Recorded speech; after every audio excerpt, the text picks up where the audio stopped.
Assalamualaikum warahmatullahi wabarakatuh. Selamat pagi pemirsa CNN Indonesia. Apa kabar Anda? Semoga Anda senantiasa berada dalam lindungan Allah Subhanahu wa taala. Saya Meladia Rahma kembali hadir menjumpai Anda dalam program Gapai Kemuliaan. Tidak sendiri, hari ini seperti biasa sudah hadir bersama kita Ustadz Hilman Fauzi yang akan membahas tema yang sangat menarik terkait dengan bahaya hasad ala media sosial. Anda yang memiliki pertanyaan bisa menyampaikan pertanyaan Anda melalui email yang tertera pada layar kaca Anda. Namun sebelum kita membahas lebih jauh, saya ajak Anda menyimak tayangan yang berikut ini. Masifnya gempuran media sosial tak lagi bisa terelakkan di tengah era disrupsi digital seperti saat ini. Ibarat pisau bermata dua, kehadiran media sosial juga berdampak pada perilaku manusia, baik positif maupun sebaliknya. Dikutip dari Forbes, sebuah penelitian di Jerman menyebut dari 600 responden dewasa pengguna medsos, sepertiga diantaranya merasakan bahwa medsos memicu munculnya perasaan negatif seperti frustasi. Penyebab utama dari munculnya perasaan ini adalah rasa iri terhadap pencapaian orang lain.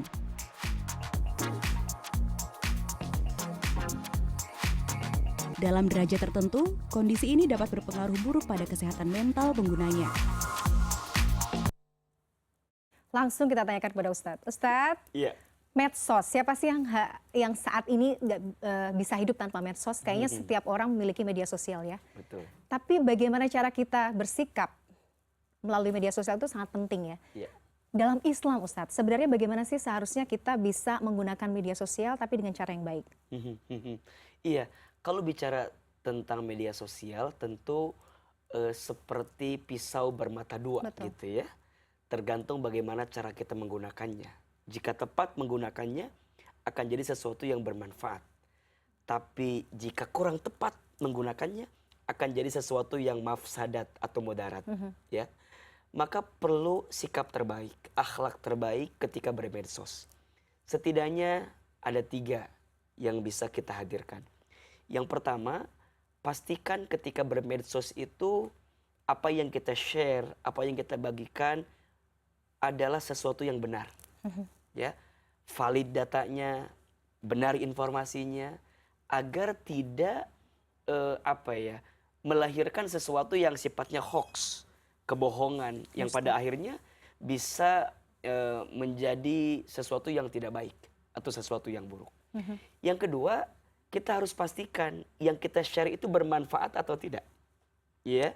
Jadi jangan berbagi sesuatu yang tidak ada manfaat, karena ya tidak akan menambah pahala juga untuk kita. Karena juga Nabi mengingatkan kepada kita bahwa sebaik-baiknya manusia adalah yang paling bermanfaat kepada orang lain. Nah, hendaknya ketika kita bermedsos pun pastikan yang kita share adalah sesuatu yang bermanfaat. Yang ketiga, ini paling penting. Sesuatu yang tidak menyakiti orang lain. Nah itu. Sesuatu yang tidak mengundang kebencian orang lain. Saya kira 3 tadi. 1, pastikan kebenarannya. 2, pastikan manfaatnya. Ya. Dan yang ketiga, pastikan kira-kira ada orang yang tersakiti atau tidak. Nah, termasuk bahaya hasad. Karena biasanya ya medsos itu kan tempatnya pamer, tempatnya pamor katanya. Betul. Jadi apa yang ditampilkan di medsos itu sesuatu yang boleh jadi kita ingin mendapatkan apresiasi. Maka kita pun juga harus berhati-hati gitu. Jangan silau dengan kebahagiaan, jangan galau dengan kesempitan, gitu kan? Kita nih kalau lihat orang jalan-jalan di bandara, halo, dia jalan-jalan terus. Kapan Padahal saya kan belum liburan? tentu kan, boleh jadi Betul. cuma posting fotonya doang, dianya di rumah gitu kan. Maka ya lebih bijak dalam bermedsos. Kadang-kadang apa yang ada di dunia maya itu berbeda dengan di dunia nyata gitu. Setuju Ustaz. Maka jangan terlalu baper ya, jangan terlalu kemudian merasa insecure gitu kan. Nah, jangan juga sekarang overthinking gitu kan. Penyakit-penyakit yang muncul karena keseringan menempatkan sikap kita dalam bermedsos. Oke. Saya kira itu. Tapi itu yang menarik tadi soal manfaat. Sebenarnya ini kalau medsos kita gunakan dengan bijak Ustadz, Iya. itu bisa jadi ladang pahala Sangat, ya. sangat. Apalagi misalnya ada kebaikan yang kita share kepada orang lain. Masya Allah, Nabi memberikan satu semangat kepada kita. Man dalla ala khairin falahu mithlu ajri fa'ilihi. Barang siapa yang menunjukkan jalan kebaikan kepada orang lain sampai orang lain itu berbuat kebaikan Masya seperti Allah. apa yang kita tunjukkan, maka kita mendapatkan pahala yang sama sebagaimana orang yang berbuat baik itu. Jadi kalau tayangan kita nih pagi ini, ya Mbak Mila, ada orang yang menyaksikan dan ada pesan kebaikan yang kita sampaikan. Kemudian pemirsa dengan izin Allah mengikuti dari apa yang kita sampaikan, maka kita yang menyampaikan ini mendapatkan pahala yang sama. Maka kameramen, tim produksi, semua itu mendapatkan pahala yang sama. Kenapa? Karena ada kebaikan yang orang lain dapatkan dari apa yang kita bagikan. Maka pastikan yang kita share itu sesuatu yang bermanfaat agar kita dapat pahala yang baik juga. Amin. Betul sekali ya Ustadz ya. Kita harus bijak sekali menggunakan media sosial supaya kita dapat pahala jariah ya Ustadz ya. Apalagi kalau orang ini memang melakukan kebaikan, kita bisa dapat pahala yang sama. Pahalanya full. Oh, Masya Allah. Masya Allah. Maka jangan kecilkan kontribusi sedikit pun dari kita untuk berdakwah. Ini kan dakwah. Betul. Ya, mengajak kebaikan, mengajak kepada kebaikan, itu pesan-pesan baik yang akan mengantarkan pahala untuk kita. Maka tentu dalam bermedsos juga harus berbagi sesuatu yang baik. Termasuk juga biasanya mohon izin ya, kita ini kalau punya teman bawaannya vibes-nya positif, ke kita ngaruh nggak? Sangat mempengaruhi. Betul. Kan? Ada orang yang postingannya enak gitu ya, kemudian membahagiakan, ke kita juga ngaruh. Makanya alhamdulillah saya punya akun Instagram ya, followernya nggak banyak lah, cuman ya segitulah ya. Banyak Ustadz ya. Ahilman Fauzi, itu isinya kita bagikan quotes, kita bagikan video pendek. Karena boleh jadi dari video pendek yang hanya 1 menit, itu membawa vibes yang positif bagi orang lain yang kemudian melihatnya. Setuju. Itu memberikan pengaruh dalam kehidupannya. Dan kita tidak pernah tahu Ustadz ya, pernah tahu dari mana pahala itu akan mengalir ke kita. Betul. Ya Ustadz ya. Sama dengan kebaikan, kita tidak pernah tahu kebaikan mana yang akan mengantarkan kita ke surga. Masya Allah. Maka jangan pernah berhenti berbuat baik. Karena setiap kebaikan pasti balasannya adalah kebaikan. Hal jazaul ihsan ilal ihsan. Tidak ada satu kebaikan pun kecuali balasannya adalah kebaikan. Termasuk dalam bermedsos. Pastikan yang kita share, yang kita bagikan adalah sesuatu yang bermanfaat. Nah, Ustadz, tapi kan yang sekarang lagi happening itu kalau kita lihat-lihat medsos, lihat-lihat Instagram, teman kita suka pamer apa segala macam, kita suka kok jadinya malah hasad, yang ada ujung-ujungnya nggak bersyukur. Nah ini seperti apa Ustadz? Oke. Hasad itu apa sih? Iya, hasad itu Saya seringkali menyederhanakan definisinya, hasad itu SMS. SMS. Apa itu? Susah melihat orang senang, senang melihat orang susah. Kalau bahasa sederhananya tuh iri, dengki, itu hasad. Tetangga beli kulkas, kita yang kedinginan. Betul. Tetangga beli kompor gas, kita yang kepanasan. Gitu kan? Nah, betul, Ustaz. Hasad itu muncul kenapa? Karena kita tidak pandai bersyukur dengan nikmat yang Allah berikan. Dan ada kebencian di hati kita kepada orang yang mendapatkan kenikmatan. Padahal setiap orang kan rezekinya beda-beda ya. Setiap orang kan juga punya nasib yang berbeda-beda. Maka ini rumus bahagia. Ojo dibandingke. Waduh. Jangan dibanding-bandingkan. Jangan membandingkan hidupmu dengan hidup orang lain. Kenapa? Karena setiap orang punya zona kebahagiaan masing-masing. Analoginya, jangan mengukur kakimu dengan ukuran sepatu orang lain. Kenapa? Karena masing-masing kaki punya ukurannya sendiri-sendiri. Maka jangan memaksakan sesuatu yang bukan jadi ranah kita. Nah, sifat hasad ini harus dihilangkan. Karena ini diantara penyakit hati. Kalau orang sudah hasad, sibuk membandingkan dengan orang lain, timbul kebencian. Kalau udah benci, biasanya dia akan punya prasangka buruk kepada yang dibencinya. Kalau udah punya prasangka buruk, maka nanti dia akan sibuk mencari kesalahan orang yang dibencinya. Kalau sudah sibuk mencari kesalahan, maka dia akan sibuk untuk membicarakan dia di belakangnya. Ghibah. Ya. Kalau sudah begitu, pasti dia akan menggunjing dan menjatuhkan orang yang dia benci. Dari hasad, dari hanya iri, coba. Tapi bisa berkepanjangan. Rentetannya panjang. Karena penyakit hati. Dan hati ini kan yang mengontrol semua unsur dalam diri kita. Kata Nabi, di dalam tubuh manusia itu ada segumpal daging. Yang jika segumpal daging ini baik, baik semuanya. Dan jika segumpal daging ini buruk, maka buruk semuanya. Apa itu? Ala wahiyal qalb. Ketahuilah itu adalah hati. Dan hasad salah satu penyakit hati yang harus kita hindari. Cara menghindarinya seperti apa Ustaz? Nah, cara menghindarinya tentu kita berdoa kepada Allah. Nanti di segmen selanjutnya Ustaz akan kasih doanya seperti apa ya. Memohon kepada Allah agar hati dilembutkan, tidak ada rasa hasad di hati ini. Yang kedua, belajar menikmati setiap skenario hidup yang Allah berikan. Belajar ridho, belajar menerima ya. Jangan iri dengan rezeki orang lain, karena kita tidak pernah tahu apa yang pernah Allah ambil darinya. Betul. Dan jangan pernah gelisah dengan keadaan kita saat ini, karena kita nggak pernah tahu apa yang sedang Allah siapkan untuk kita di waktu yang akan datang. Setuju. Banyak orang yang iri, yang gelisah karena apa? Karena mereka tidak pernah merasa cukup dengan pemberian Allah. Dan terutama penyakitnya karena sibuk membandingkan dengan orang lain. Betul. Dan patokannya medsos atau makin sakit. Iya. Medsos itu tempat pamer, tempat pamor. Jadi apa yang nampak boleh jadi bukan yang kenyataannya. Betul. Maka jangan terpenjara dengan apa yang nampak. Karena boleh jadi itu bukan keadaan yang sebenarnya. Setuju, Ustaz. Maka doa ini kekuatan. Kemudian yang kedua, belajar ridho, belajar menerima dengan skenario hidup yang Allah berikan. Kemudian yang ketiga, jangan membandingkan hidupmu dengan orang lain. Nah, dan yang keempat, bergaulah dengan orang-orang yang punya kelembutan hati. Masya Allah. Datang kajian, datang taklim. Ilmu itu kan yang bisa menjadi oase di tengah kekeringan kita.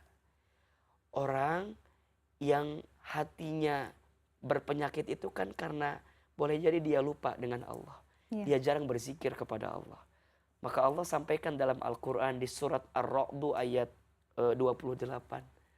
Ala bizikrillahi tatma'innul qulub. Ingatlah, hatimu akan menjadi tenang ketika engkau banyak mengingat Allah. Berarti sekarang kalau di hati ini ada hasad, catat nih, barangkali ada kedekatan kita dengan Allah. Ustaz. Zikir ya. Zikir, ada yang kurang. Nanti kita bahas di segmen selanjutnya. Pemirsa jangan kemana-mana, Gapai Kemuliaan akan kembali sesaat lagi.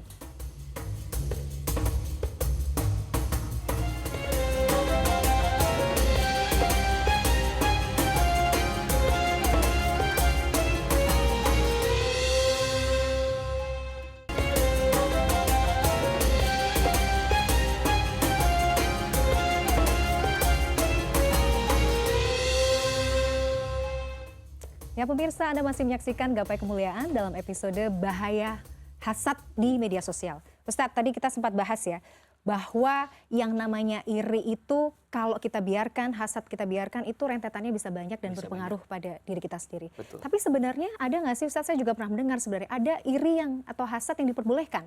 Betulkah demikian? Iya, Nabi SAW menyampaikan, la hasada illa snatain. Tidak boleh hasad kecuali kepada dua orang.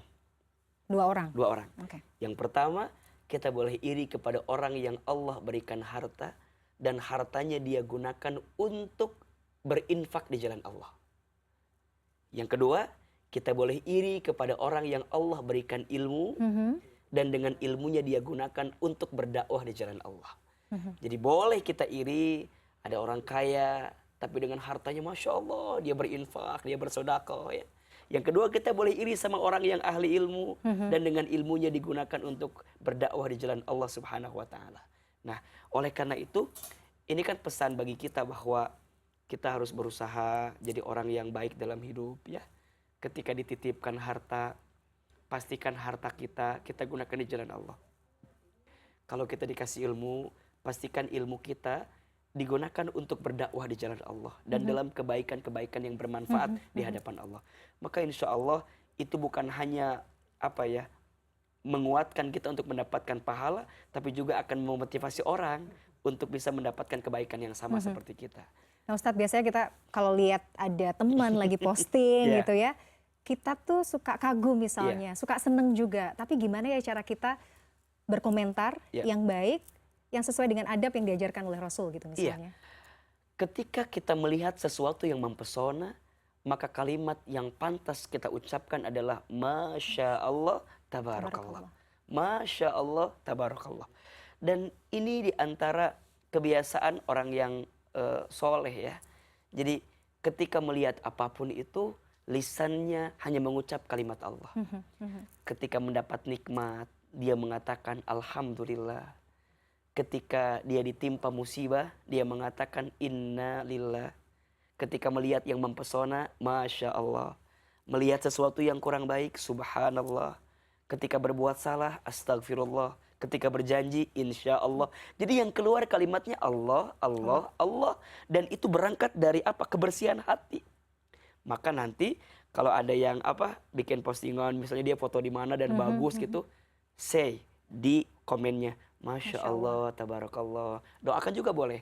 Semoga apa yang didapatkan misalnya ya bermanfaat dan aku juga ketularan seperti kamu. Masya Allah. Makanya juga memang salah satu adab juga nih untuk yang suka posting ya.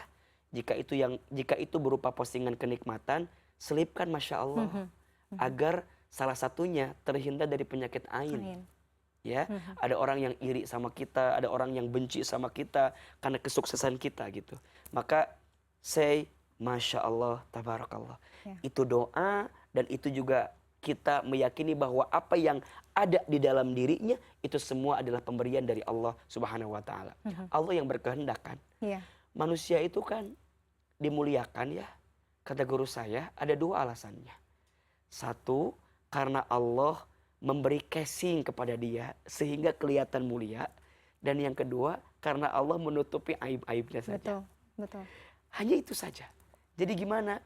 Belajarlah untuk meminta kepada Allah dari apa yang kita miliki ini, yang kita dapatkan ini untuk menjadi kebaikan bagi orang lain.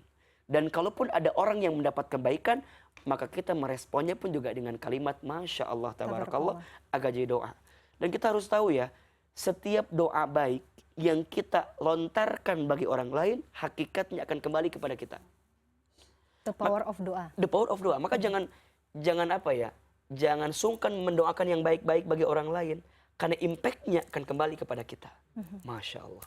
Jadi kalau ada yang bilang sok soleh atau sok solihah, udah nggak usah dipikirin ya Ustaz ya. Jangan dong, iya. Biarkan kita saja yang mendoakan karena niatnya memang Betul. Dan meminta. ini juga yang harus kita pahami ya.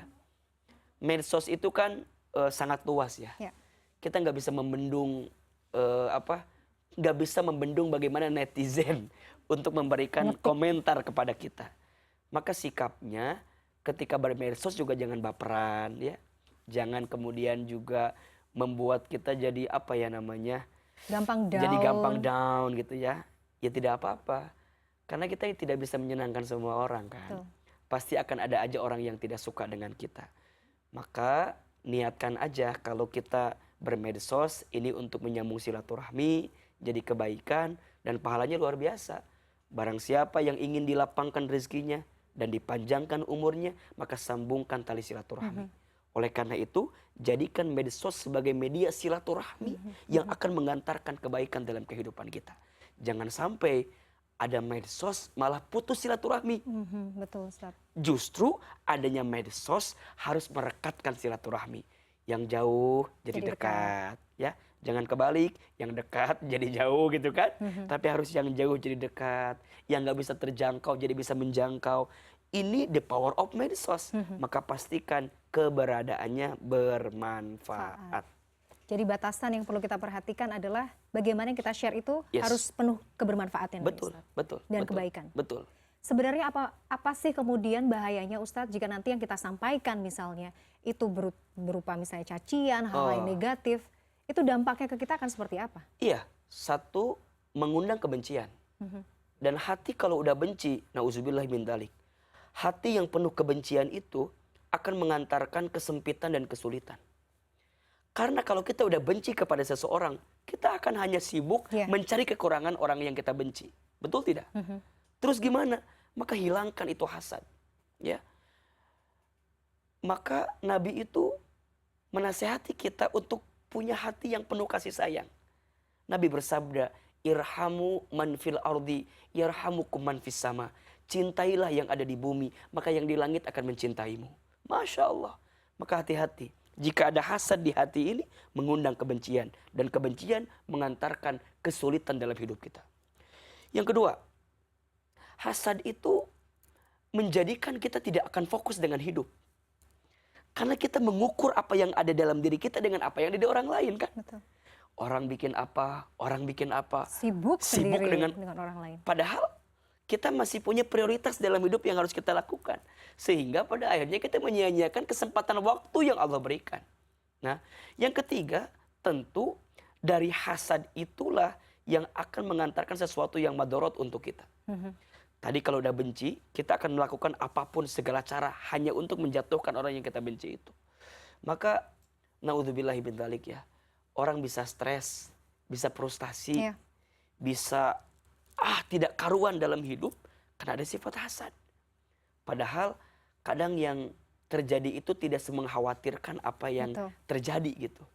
Maka sekarang kan ada 2 penyakit yang lagi ngetren tuh kata anak muda sekarang. Namanya insecure, Insecure. yang kedua overthinking. Iya, yang butuh healing Ustaz. Iya kadang-kadang. ya. Butuh healing jadi rungsing. Iya, iya, Ya, iya. insecure itu kan minder ya, rendah diri. Padahal kita ini diciptakan oleh Allah dengan bentuk yang paling sempurna. Laqad khalaqnal insana fi ahsani taqwim. Sungguh kami, kata Allah, telah menciptakan manusia dengan bentuk yang paling sempurna. Maka kurangi insecure, perbanyak bersyukur gitu kan katanya. Sepakat. Iya.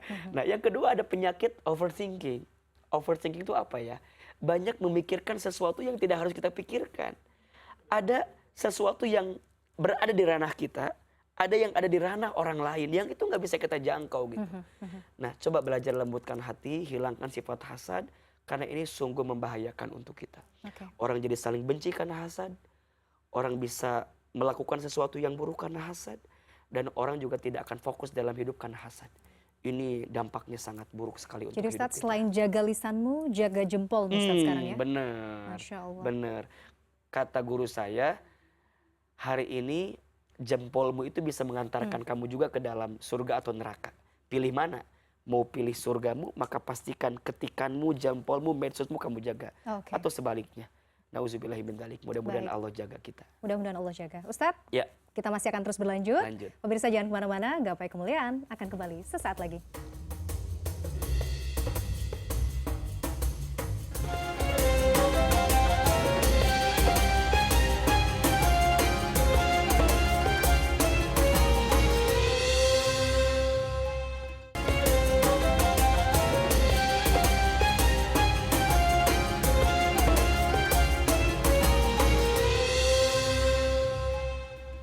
Pemirsa CNN Indonesia, kita sudah sampai di penghujung program Gapai Kemuliaan.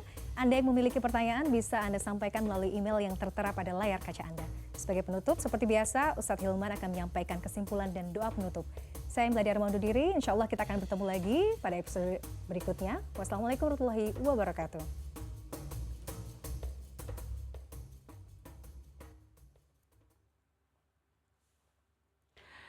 Pemirsa CNN yang dicintai Allah, bahaya sifat hasad. Hasad itu di antara penyakit hati yang membahayakan diri kita.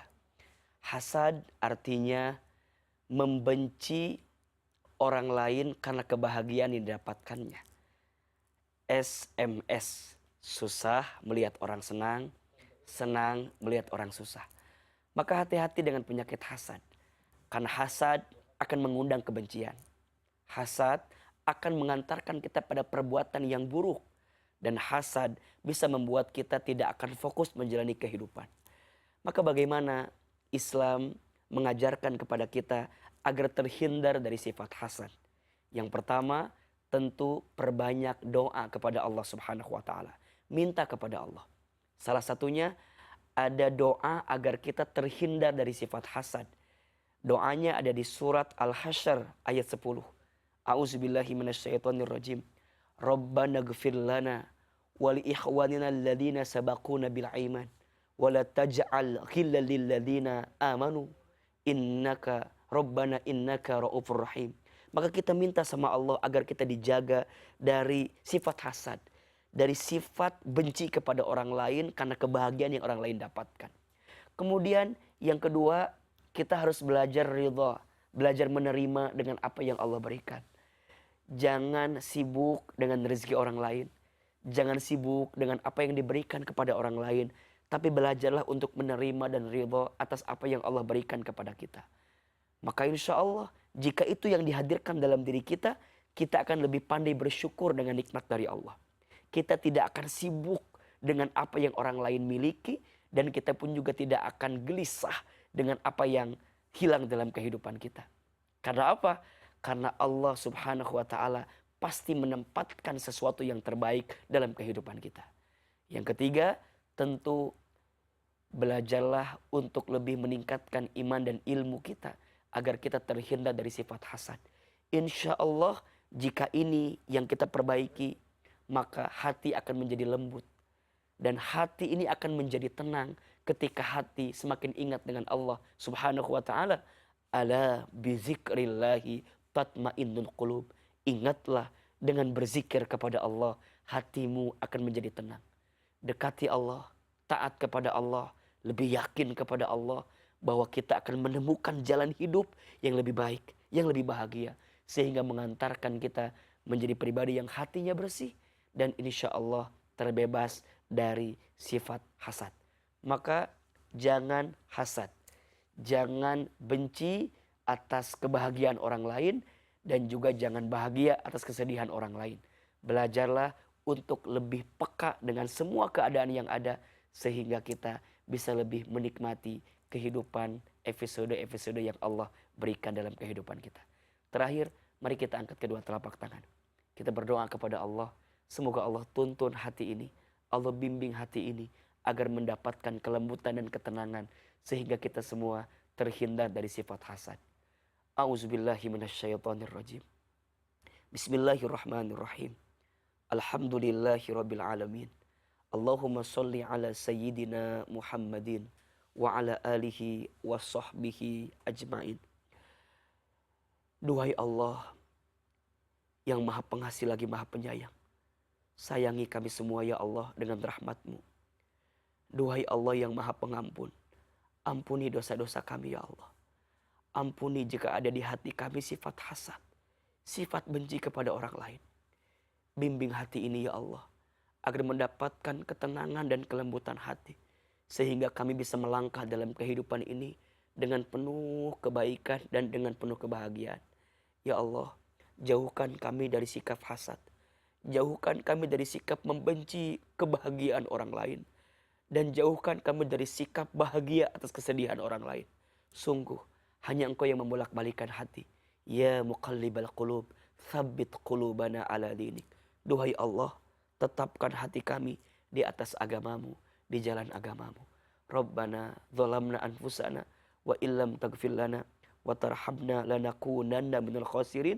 Rabbana atina fid dunya hasanah wa fil akhirati hasanah wa qina adzabannar. Subhana rabbika rabbil izzati amma yasifun wa salamun alal mursalin walhamdulillahi rabbil alamin.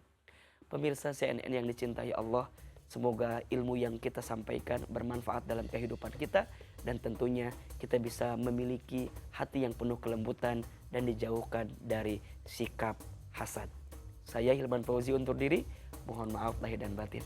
Wabillahi taufiq wal hidayah. Wassalamualaikum warahmatullahi wabarakatuh.